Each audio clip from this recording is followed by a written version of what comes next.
Care അക്കാഡമിയിലേക്ക് എല്ലാവർക്കും ഒരിക്കൽ കൂടി സ്വാഗതം. സ്റ്റാഫ് സെലക്ഷൻ കമ്മീഷന്റെ വിജ്ഞാപനങ്ങൾ പുതിയതായിട്ട് പ്രസിദ്ധീകരിച്ചിട്ടുണ്ട്. ക്ലർക്ക്, ഓഫീസ് അറ്റൻഡന്റ് തസ്തികയിലേക്കുള്ള നിരവധി ഒഴിവുകളാണ് SSC പ്രസിദ്ധീകരിച്ചിട്ടുള്ളത്.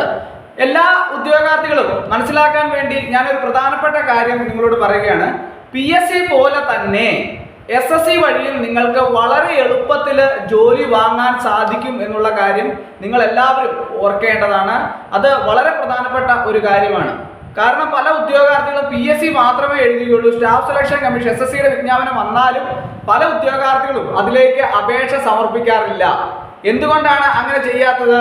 സ്റ്റാഫ് സെലക്ഷൻ കമ്മീഷനിലേക്കുള്ള SSC വഴിയുള്ള കേന്ദ്ര ഗവൺമെന്റിലേക്കുള്ള ജോലി ലഭിക്കണമെങ്കിൽ വളരെയധികം പ്രയാസമാണെന്നും അപ്പോൾ അത് കിട്ടുകയില്ല എന്നുള്ള ഒരു മിഥ്യാധാരണ പല ഉദ്യോഗാർത്ഥികളെയും നയിക്കുന്നതായിട്ട് നമുക്ക് കാണാൻ സാധിക്കും. അത് നിങ്ങളുടെ ഒരു തെറ്റായ ധാരണയാണ്.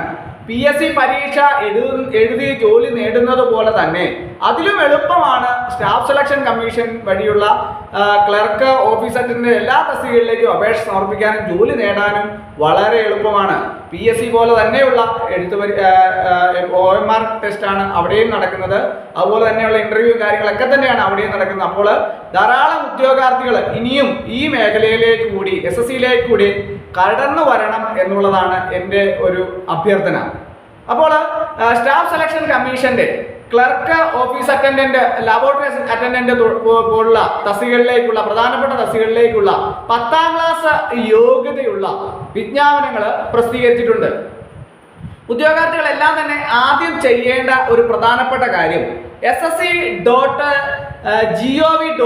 എന്ന വെബ്സൈറ്റിൽ കയറിയതിന് ശേഷം നിങ്ങൾ വൺ ഡേ രജിസ്ട്രേഷൻ, PSCയിൽ വൺ ഡേ രജിസ്ട്രേഷൻ എല്ലാവരും ചെയ്തിട്ട്, പക്ഷേ SSCയിൽ വൺ ഡേ രജിസ്ട്രേഷൻ ചെയ്തിട്ടുള്ള ഉദ്യോഗാർത്ഥികൾ വളരെ കുറവാണ്. അപ്പോൾ SSCയിൽ നിങ്ങൾ ആദ്യം തന്നെ വൺ ഡേ രജിസ്ട്രേഷൻ ചെയ്ത് നിങ്ങളുടെ യോഗ്യതകളെല്ലാം തന്നെ അവിടെ ആഡ് ചെയ്യണമെന്ന് പ്രത്യേകം ഓർക്കുക. അതിനുശേഷം വൺ ഡേ രജിസ്ട്രേഷൻ ചെയ്തതിന് ശേഷമാണ് നിങ്ങൾ അപേക്ഷ സമർപ്പിക്കേണ്ടത്.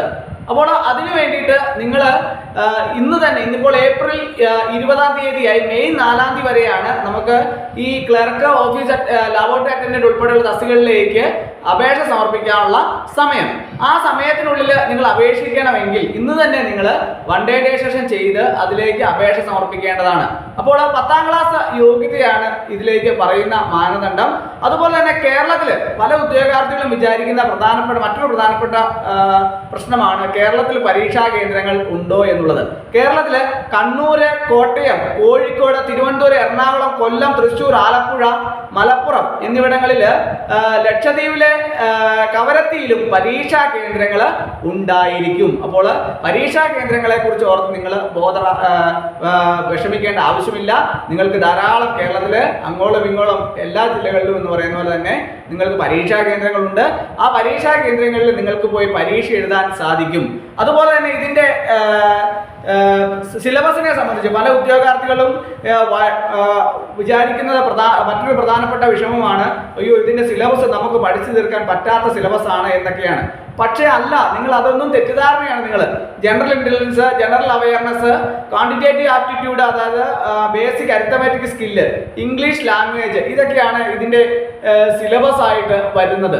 അപ്പോൾ ഈ SSC വഴിയുള്ള ക്ലർക്ക്, അതുപോലെ തന്നെ ലബോറട്ടറി അറ്റൻഡന്റ് പോലുള്ള ധാരാളം തസ്തികകളിലാണ് വിജ്ഞാപനങ്ങൾ വന്നിരിക്കുന്നത്. ഓരോരുത്തരും അവരവരുടെ യോഗ്യതയ്ക്കനുസരിച്ചുള്ള ഏതൊക്കെ തസ്തികയാണ് ഉള്ളതെന്ന് നോക്കി അതാത് തസ്തികകളിലേക്ക് കൃത്യമായിട്ട് തന്നെ അപേക്ഷ സമർപ്പിക്കാൻ വേണ്ടിയിട്ട് പ്രത്യേകം ശ്രദ്ധിക്കണം. മെയ് 4-ാം തീയതി രാത്രി 11 മണി വരെയാണ് ഇതിലേക്ക് അപേക്ഷ സമർപ്പിക്കാനുള്ള സമയമുള്ളത്. അതുകൊണ്ട് തന്നെ ഓരോ ഉദ്യോഗാർത്ഥികളും ഇന്ന് തന്നെ വൺ ഡേ രജിസ്ട്രേഷൻ ചെയ്തതിന് ശേഷം നിങ്ങൾ കൃത്യമായിട്ട് തന്നെ അപേക്ഷ സമർപ്പിക്കാൻ വേണ്ടിയിട്ട് പ്രത്യേകം ശ്രദ്ധിക്കണം. അപ്പോൾ നിങ്ങൾക്ക് ഈ SSCയെ സംബന്ധിച്ച് ക്ലാസ്സുകൾ ആവശ്യമുള്ള ഉദ്യോഗാർത്ഥികൾ നിങ്ങൾ പറഞ്ഞാൽ നിങ്ങൾക്ക് കൃത്യമായിട്ട് ക്ലാസ്സുകളൊക്കെ തന്നെ ഞാൻ എടുത്ത് നൽകുന്നതാണ്. അതുപോലെ തന്നെ SSCയുടെ റാങ്ക് ഫയൽ നിങ്ങൾക്ക് ആവശ്യമുണ്ടെങ്കിൽ 10ാം ക്ലാസ് 10th ലെവലിലുള്ള റാങ്ക് ഫയൽ നിങ്ങൾക്ക് ലഭ്യമാണ്. അതുപോലെ തന്നെ ഓരോ ഉദ്യോഗാർത്ഥികളും പ്രത്യേകം മനസ്സിലാക്കണം, നിങ്ങൾ PSC എഴുതുന്ന പോലെ തന്നെയാണ്, വീണ്ടും ഞാൻ പറയുകയാണ്, PSC എഴുതുന്ന പോലെ തന്നെ വളരെ എളുപ്പത്തിൽ തന്നെ നിങ്ങൾക്ക് കേന്ദ്ര ഗവൺമെന്റിലേക്കുള്ള ജോലി വാങ്ങാൻ സാധിക്കും. അത് നിങ്ങളുടെ മനസ്സിൽ എന്തെങ്കിലും തെറ്റായ ധാരണകൾ കിടപ്പുണ്ടെങ്കിൽ ആ ധാരണയെല്ലാം തന്നെ നിങ്ങൾ മാറ്റിവെച്ചതിന് ശേഷം നിങ്ങൾ ഇതിലേക്കും കൂടി വരണമെന്ന് ഞാൻ നിങ്ങളോട് അഭ്യർത്ഥിക്കുകയാണ്. ഇപ്പോൾ വളരെ കുറച്ച് ഉദ്യോഗാർത്ഥികൾ മാത്രമേ ഈ കേരളത്തിൽ SSCയിലേക്ക് കേന്ദ്ര സർവീസിലേക്കുള്ള അപേക്ഷ സമർപ്പിക്കാൻ വേണ്ടിയിട്ട് കാണാറുള്ളൂ. പക്ഷേ അത് എല്ലാ ഉദ്യോഗാർത്ഥികളും കൃത്യമായിട്ട് തന്നെ ഈ മേഖലയിലേക്ക് SSCയിലോടുകൂടി കടന്നു വരണമെന്ന് നിങ്ങളോട് ഒരിക്കൽ കൂടി അഭ്യർത്ഥിക്കുകയാണ്. അപ്പോൾ ഇതിലേക്ക് അപേക്ഷ സമർപ്പിക്കാൻ യോഗ്യരായ ഉദ്യോഗാർത്ഥികളെല്ലാം തന്നെ കൃത്യമായ സമയത്തുള്ള അപേക്ഷ സമർപ്പിക്കാൻ വേണ്ടിയിട്ട് പ്രത്യേകം ശ്രദ്ധിക്കുക. അപ്പോൾ എല്ലാവർക്കും ദൈവാനുഗ്രഹം ഉണ്ടാവട്ടെ, എല്ലാവർക്കും ഉയർന്ന ജോലി ലഭിക്കാൻ സാധിക്കട്ടെ എന്ന് ആശംസിക്കുന്നു. ഒരിക്കൽ കൂടി എന്ന് പറഞ്ഞു നിർത്തട്ടെ. നന്ദി, നമസ്കാരം.